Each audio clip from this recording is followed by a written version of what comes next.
የት ነው የተወለድከው? ሐረር። ኦሮምኛ ነው የምትችለው? ኦሮሞ። አማርኛ ትችል? መናገር ትችላለህ?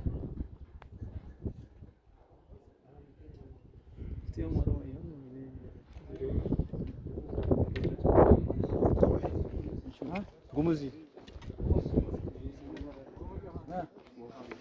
ወፋን ትግራይ ህዝብ ልትጨፈጨፍ ትመጣለህ? ታህሳስ ወር ላይ ተመረቀ መጣ። መጀመሪያ ሰላም ታከማለህ። ስንተኛ ነህ? ስንተኛ ብርጌድ? ስንተኛ ሻለቃ?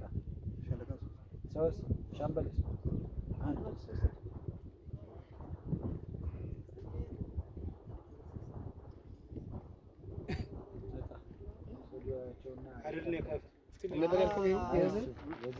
ምንድን ነው ያልከው? የተመታው አይዞህ ትታከማለህ። ግፈኞች አይደለንም እኛ እናሳክማቸዋለን።